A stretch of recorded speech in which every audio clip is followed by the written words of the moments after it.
The Crown Princess Pegasus, a game about Miko and her horse. Nice, hopefully a nice visual novel that'll put me in a better mood, because yeah, I'm recording this directly after the last part of Fire Emblem Sacred Stones, where the game managed to annoy me so much in the span of 10 minutes that I completely gave up on it.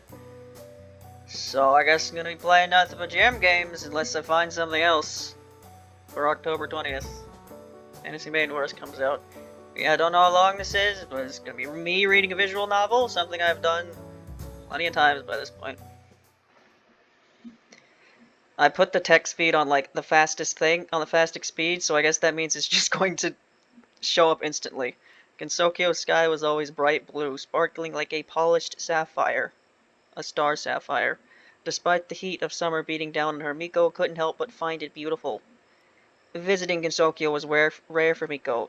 Naturally so, considering her current state as a hermit. The mountains were her home, and her followers seemed to be getting along just fine without their leader. All two of them. But the world changes. And so, despite the fact that Miko had little desire to meddle in Gensokyo's affairs, she decided to take a trip. That's Miko. Her feet are killing her. She looks up at the winding cobblestone path ahead, the visible stretch of road amounting to another hour's walk at least. Man, cobblestone. Remember Minecraft 1.7? Or was it earlier than that? They changed the cobblestone texture in beta, and the older one was always better. I missed the older one. The newer one, there's not have enough cracks in it. A road's an easier walk than a crag, at least, but it would be on horseback. Some part of her tries to stop the thought, and her mental equivalent of an immune response does its best to dampen the ache. Kurokoma, just where have you gone? The lonely prince continues her pilgrimage. Tick, tick, tick. The thought of Kurokoma doesn't die off. Miko's attempts to blow out the flame of obsession has only fanned it. Each step is a step closer to her lost companion. Each step underfoot feels like a travail conquered on the path to an ultimate prize. Damn, and here I was convincing myself that I just wanted to see Futo and Sega. Why would you ever want to see Sega? She stops, taking a deep breath to calm her nerves. You're getting ahead of yourself, Miko. You don't even know if she'll be here. A futile attempt at composure that immediately slips. But where could she be if she was? The original plan to visit the Taoist is abandoned. Miko has to know. There's so much that needs to be said. Would you even want to see me like this? Suddenly Miko is very aware of how her body feels. The idea of Kurokoma looking at her is dizzying. I can't hide forever, I suppose. An idea strikes. I'll bet that Buddhist monk knows something about Kurokoma. She can never keep her nose out of my business. Miko still knows exactly where Byakuran's temple is located. There's no music right now. There was music earlier. Is the music going to come back? Plotting out her path feels deeply comforting. I say that because apparently I think they're doing yard work outside now. I hope that doesn't come into the recording, but it might if the music doesn't come back on, because when there's no music and I stop talking, microphone noises, they happen all the time, as if she were reliving a fond memory. The Mioran Temple. No, still no music. Usually it's teaming with Yokai. I didn't fuck it up, no. There was music earlier, yes. Usually it's teaming with Yokai. Today, however, it is unusually quiet. Miko removes her headphones slowly, hoping to hear who is inside. Only to recoil in pain. Oh! Is that who I think it is? There we go, the music's back. Ah, the earthen hermit rises again. To what do I owe the pleasure? Though passive-aggressive, the Buddhist maiden's words almost have a sensual quality to them. I didn't roam the earth and sky to make small talk with you, if that's what you're asking. And would one who speaks in riddles know themselves what anyone is asking? More of this world is found in the path of Tao than the path of Dharma. Byakuran smirks, willingly taking the hermit's bait. Well, a cunning little hermit ought to know. What is the sound of one hand clapping? Miko rolls her eyes. As the Tao that can be explained is not the eternal Tao. The noise that can only be described is not a true noise. And do I take it that if you met the Buddha on your journey, you would kill the Buddha? Like I'd fall for that? I would be nothing if I met your Buddha, and thus nothing would be left undone. And has your path led you any closer to him, or even yourself? I can't tell you. He who knows does not speak, and he who speaks does not know. Yet who is it that hears the silence? The masses as they march, the Tao will give their feet 1,000 miles to the liberation. Byakuran hesitates. Ha, gotcha. Well, I wasn't expecting things to get so literal, and so painfully modern and ideological. You're one to talk about ideology. Did not your people own slaves and justify it as aiding the spread of Dharma? That was the Chan sects. We are Shingon, if anything. Yep, I definitely know what they're talking about. A Buddhist is a Buddhist is a Buddhist is a Buddhist. Byakuran briefly entertains putting Miko in her place, but that might just be what the prince wants. Well, what a while of pleasure. Miko's heart and mind have wandered for too long. She quickly gets to the point. Where's Kurokoma? Byakuran raises an eyebrow. She had hoped Miko was ready for another round. Who? Prince Shitoko's Pegasus. Oh, Miko, don't start referring to yourself in third person. If there were any doubt you were truly a saint, it's all gone now. Oh yes, you mean Saki, right? Saki? I guess I never asked her what her first name was. Some prince you are. We were on formal terms. Byakuran looks as if she is holding back a laugh. Anyways, where is she? How the hell should I know? Byakuran scoffs.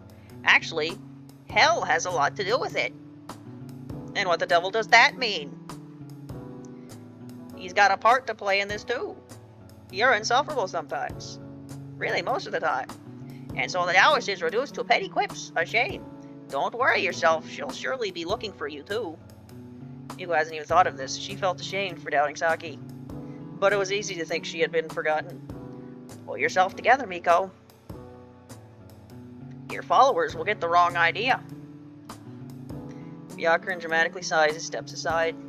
Get in here before I lock you out.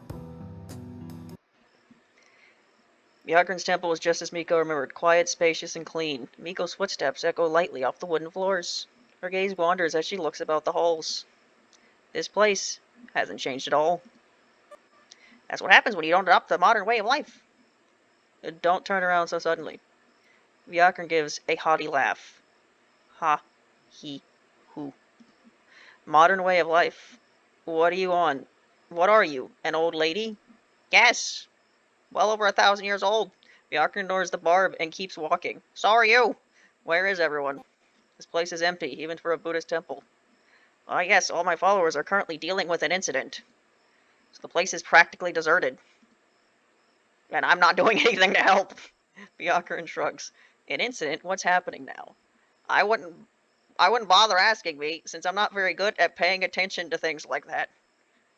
But those are your followers out there. Surely you care about them. I'm sure they'll be alright. Byakuran seems unbothered. Miko doesn't bother arguing. Now then, you got a place to stay, I can let you borrow a room for the night. That's nice of you, but I can't stay long. I've got my own business to attend to, after all. Oh? I take it you will return to Senkai before the sun rises again. How mysterious. It's true, but I have no intention of sharing my reasoning. You needn't. Besides, I already know. Miko's eyes narrow. Do you now? Don't give me that look, Miko. Byakuran waves a hand, dismissively. It is merely the nature of a hermit to dislike society. Miko's face turns red. She hasn't expected Byakuran to read her so easily. It's like you assume I'm some shut-in. Is it not a truth universally acknowledged?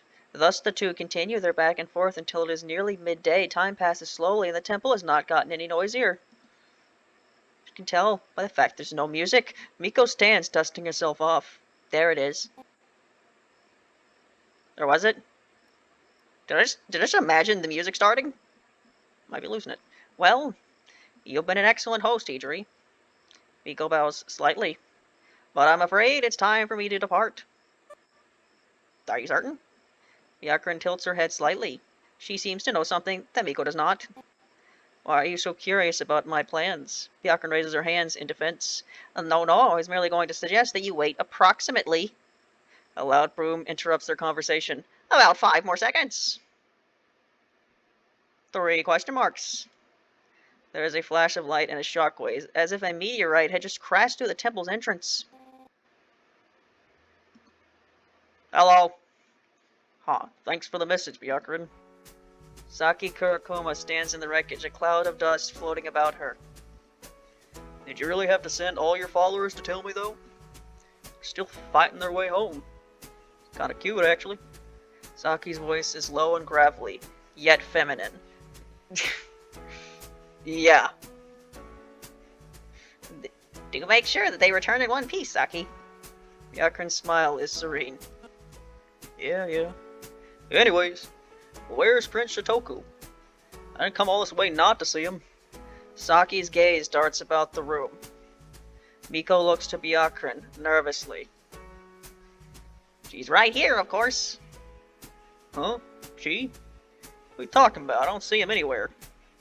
Byakuren practically shoves Miko forward. Miko pays her back by looking at Byakuren with homicidal intent. Hello, Kurakoma. Saki blinks. What happened to Prince Shitoku? Take pride in your identity. What do you mean? I'm standing right here. So I guess there's differences in dialogue. Is there a save system? There is, isn't there? Oh well, I'm not going back for all the dialogue. This time. I don't feel like doing all that. The last time I tried to do that for a visual novel, it went on for over 2 hours. So I'm gonna just choose an option, and we're gonna go with it. Saki is reduced to a stunned silence. You're way out of line. I know the Crown Prince better than anyone. I used to. Saki shakes her head frantically. The air in the temple feels thick. So, Saki's voice is quiet. You mean to tell me, when Prince Shitoku died, a pretender to the throne replaced him? Saki's voice rises with each word. After all those years we spent together? Saki's eyes are watering. Miko can't help but feel her heart ache. Kurakoma, Miko tries to keep her composure. It's me. It's really me. No. Saki turns away. I don't believe you. Byakuren, why'd you trick me into coming here? I didn't. Byakuren shakes her head. I'm leaving. Miko panics at the thought of Saki leaving so soon. Kurakoma, wait. Byakuren, this may not be as easy as you thought, dear Hermit. Miss Kurakoma is stubborn. That's a nice word to say. That's a nice word to describe it. And you must admit it's a lot to adjust to after so long. Sometimes what we remember replaces what has become. Such is the danger of attachment to the past. Spare me your lectures, ye old hag. Go, Torami, go. Pant, pant. Has she always been this fast? Damn it, she might already be gone. Thankfully, Saki doesn't want to keep a breakneck pace forever. Miko soon catches up to her on the path outside the temple. Kurakoma. Saki? Saki stops abruptly, whipping her head around. The hell do you want? I just wanted to talk. We have nothing to talk about, faker. How can I prove to you it's really me? Saki thinks for a moment. Alright. Where did we meet for the first time? Miko's answer is instantaneous and matter-of-fact. The Tachibana Dera Temple. Anyone could have guessed that. Then why did you bother asking? This catches Saki off guard. Whatever. Question 2. I didn't think this would be a pop quiz. What did you tell me on the night we met? Together we will wander the world, till the day we have both died, and return to the Tao hand in hand. Funny. You used a very different word than the Tao back then. A religious conversion notwithstanding. Did I pass? Saki's voice cracks. She pulls on the hem of her dress. What happened to you, my prince? Is this a curse? Did someone wrong you? I'd like to know myself. It's not like it's ever actually been explained. Just tell me whatever it is, I'll fix it for you. Even have to ask that strange little shrine maiden. Miko gulps. No, this was my choice. But why, Crown Prince? Why this body? Why this look? Why any look? Does it truly matter? Am I not still Prince Shotoku? Is momentarily stumped Saki. But how am I to be your knight if you've become a maiden? Knight? Is that really what you thought you were? We were? Saki's eyes widen. Her face turns bright red. Her eyes go into swirls. No. Saki looks at the ground and rubs her arm nervously. It's just that, well, for all these years I thought about you, Crown Prince. Thought that maybe someday I could be... Saki's words die in her throat. She stares at the ground. Kurakoma? No, Saki. Miko puts a hand on Saki's shoulder. She can feel Saki trembling. Miko gently pulls Saki into a hug. Shotoku, I missed you. Didn't know if I would ever see you again, Kurakoma. I hated that. I have always wished for immortality, but an eternal life without you would be meaningless. Hey. Why are we standing around out here? Byakuren is a perfectly good temple for us to loiter in. Oh shit, you're right. Come on, let's go. Saki grabs Miko's hands and starts pulling her back to the temple. Saki pulls a cigarette seemingly out of thin air and lights it. She takes a long drag, holding the smoke in her lungs for a moment before slowly, purposely letting it out. The faint gray whiffs hurry upwards, curling and fading away into the blue sky. You still, do that the same way? Yeah, I guess some things never change. Saki's words hang heavy in the air, laced with nostalgia and a hard-to-place feeling. Well, what about the things that do? Like you being a gang leader, apparently? You know, I've always been bad with this kind of stuff. Saki chuckles, rubbing the back of her head. For starters, I'm glad you're not dead. Oh, I appreciate that. I thought you were gone, you know? And now you show up all these years later? Saki's lips were upturned in a grin, her eyes far away, focused on the horizon. Never let myself grieve, I just kept pulling it off. But you're alive, so it's fine. Saki leans against the temple, one of her wings twitching. Saki? Yeah? Saki's head was tilted away, but it barely concealed her small sobs and tremors. I missed you. A lot, really. That's real nice. One of Saki's hands covers her mouth, trying and failing to stop her voice from shaking. Her hand was clenched in a fist, her knuckles white.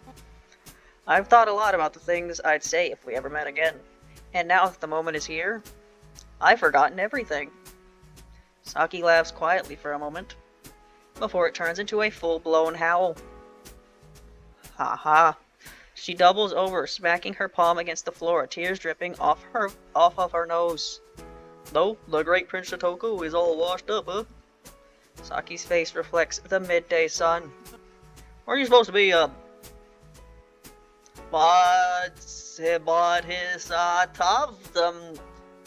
Bodhisattva or something, yeah. I'd like to think I'm doing something close. Yeah, the whole hermit thing. Hell of a way to put it. Saki wipes her eyes. She drops her cigarette and stomps it out beneath her boot. What do you call yourself again? Toyo Satamimi no Miko. Toyo Sato Mimi, like that nickname people gave you forever ago? No, it's different. Alright, whatever you say, Your Highness. Saki looks around nervously, her hands fiddling with the fabric of her skirt. Hey, you don't need to worry. Still my crown prince. Saki's eyes widen, her cheeks flush. Don't look at me like that. Sorry, it's just been a long time since anyone but Fudo and Sega has called me that. Just told you could not call you that. And especially not with so much love in their voice. Well, I love you, buddy. Saki punches Miko in an attempt to be playful, but she puts a little too much force behind it. Kurakoma. Miko's arms windmill as she attempts to regain her balance. Oh shit. Saki reaches out quickly, managing to grab Miko's collar just in time. You gotten shorter, huh? Miko leans into Saki, her forehead presses against the crook of Saki's neck. You used to be the short one. Miko's breath is warm and it tickled Saki's skin. Yeah. Saki wraps her arms around Miko's shoulders. Guess I was. Miko! Saki! Saki loosens her grip on Miko out of shock. The abrupt shift in weight causes Miko to fall into Saki. I thought, you can't just pop up like that. Ah, apologies. I just wanted to make sure you hadn't left prematurely. Uh-huh. Three's a crowd. Egg. Saki picks herself and Miko up, not letting go of her hand. Come on, Shitoku. We're going on a walk. Alone. She practically drags Miko behind as she darts into the forest. Miko can hardly make sense of anything at the rate she's being dragged along. Saki, slow the hell down. Saki abruptly halts, jostling Miko. She turns to look down at the hermit with a manic smile. Ride me then. What? Get on my back. Oh, right. Saki gives her a quizzical look. No time for such perversions. First we ride like the olden days. Saki squats down and Miko hesitantly wraps her legs around her waist, her arm gently locked to her chest. But the hesitation was unwarranted. Though Miko has changed, their minds and souls have kept the same rhythm.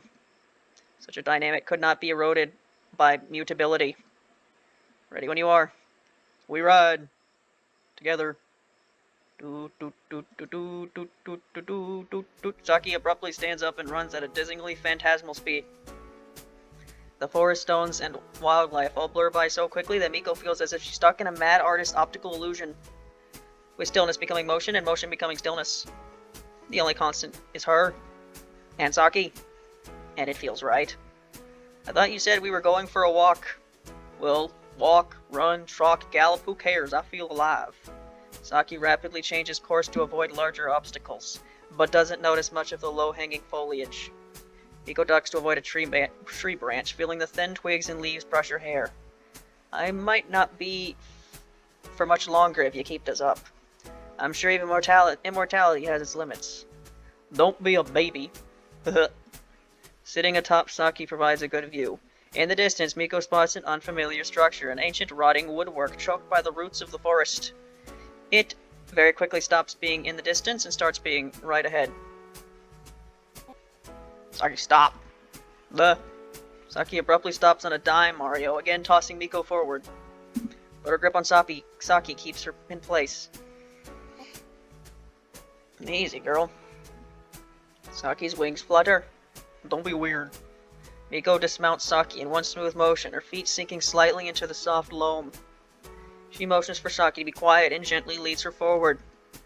The hum of cicadas and locusts, once omnipresent, has now died down significantly. It's as if even the lowliest of nature made an effort to subdue their presence out of reverence. Miko takes in remains of the shrine, quietly trying to look for signs that would indicate who or what it was dedicated to. The hell are we stopping here for? Some busted up dinky shrine? I want to know what kami it was for. Call it harmless curiosity. Well, if it was a kami worth revering, you'd think it wouldn't be such a mess. They probably would have bothered to build it in a better spot. They built a shrine of the dead, as we all must do. When we call their truths untrue and say their gods are falsehoods, we must also understand that we build shrines of the dead. For the promise of redemption and power, we build what will be forgotten. Saki's shock melts into annoyance. Show off. Is it not the duty of a saint to tackle theological questions? Miko seems more focused on inspecting the shrine than giving Saki attention for her jabs. All this saint business is just taking some getting used to. Not that you weren't always a religious nut job, but saint is a heavy title. Miko abandons her investigation, turning to Saki. Heavier than gang leader? Well, they say everybody can be a saint or a sinner. Although I would have bet things would have gone the other way if you asked me all those years ago. Don't be judgy. I'm not, sincerely. I just worry about you. What's there to worry about? A job like any other. Clock in, punch heads, clock out. Not quite like being an innkeeper or farmhand now, is it? Zokyo can be harsh enough, but hell is dangerous to the body and the soul. You saying there's a safer place for me to be a gang leader? I suppose it's a universally unsafe occupation. I can take care of myself, Prince. I'm the baddest horse in hell, that's for sure. Miko winces at such a pathetic attempt to boast. I'd bet, but I just worry. So we gonna talk about it? About what? You being a chicken all now. What about it? I gotta wonder why you decided to come back like this, instead of more like you were. Well, I'm both the same prince you knew and a completely different person. Dharma gave way to the Tao. Royal station gave way to sainthood, and the masculine gave way to the feminine. Or maybe the feminine was there all along. And with the Tao, and so too my sainthood. Getting all mystical to dodge the question, eh? Quite the opposite, in fact. I feel my explanation was very accessible. Accessible? You call him a dumb? Well, Saki, shut up. Miko gets closer to Saki, coupling her hands into her own. Does it really matter, though, Saki? I'm still me, you're the same old you, for better or for worse. And I don't want to waste another minute we can spend together. Miko. Saki's wings involuntarily flap from excitement, a movement she quickly suppresses. Hey, if we're gonna get all that lovey-dovey crap, can't we go somewhere less run down? Ah, right. Miko lets go of Saki's hands. I think I might know a place. The human village. Despite Saki making no effort to conceal her large wings, no one stops to stare at her for long. Hey, Miko. Saki stops walking, her wings twitch as if hesitant to unfold fully. Listen, I'm not above playing jokes on people, but won't the humans freak out if they see us? Probably think we're some kind of weird yokai, right? Saki seems embarrassed, as if she keeps asking an obvious question. Saki, right now there are probably at least a dozen yokai around us. Saki looks around frantically, but she can't tell who is and who isn't human. Wait, really? It's kind of hard to tell sometimes, for the ones that don't have, like, animal ears. Shit, this'll start another fight if anyone from hell sees me. Shitoku, hide me with your heavenly presence. There's no need for that. Too close. Some of the non-threatening yokai live alongside the humans in the village. It's part of how things work around here. This way, they will never be forgotten. Your Hell Gang friends would upset the humans too much. I wouldn't worry about running into them. Saki tilts her head. Forgotten, huh? She sounds pensive. Yeah, it must be nice, being remembered by humanity. Talk about a forgotten prince and his horse. One day, a kind human from this village gave a magician a book. Saki listens closely. Miko takes a breath before continuing. Inside, it contained a story, a tale of a prince and his loyal steed. Miko's voice is sad. Soon after, the magician came up to me and showed me the book. She said, "Wow, Miko, an entire story about you?" It's a shame no one remembers. Saki is silent. Her gaze is cast downwards. You know, no one ever explained how I ended up here. Guess I never asked questions after I took over the Keiga family. Who would complain with that much power? Saki chuckles, but her eyes are sad. I'm sorry, Saki. By the way, who's Keiga? Miko bows. Whoa, there's no need to bow. She nervously rubs her neck. It's not your fault everyone forgot the coolest story ever told. Oh,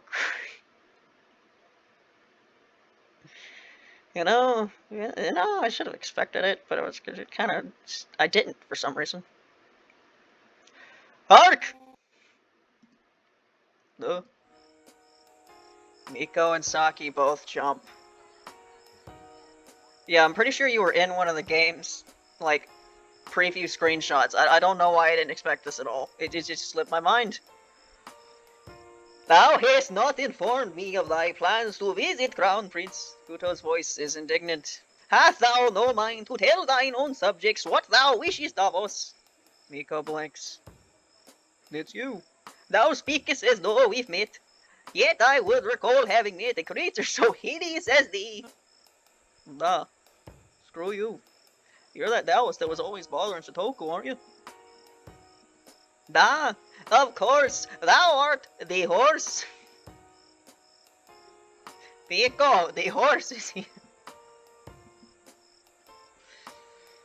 Whoa, why'd you say it like that?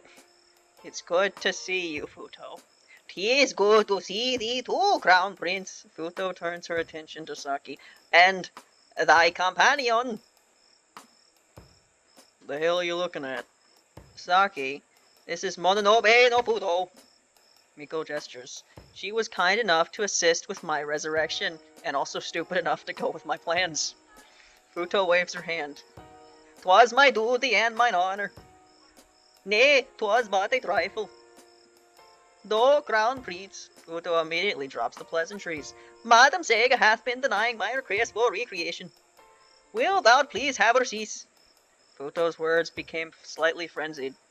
I can't command her to do anything frivolous like that.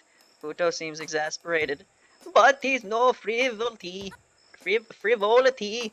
Thy holiness, I grow weary of mine circumstances. Not a soul wishes to converse with thee, nor play games, nor have fun.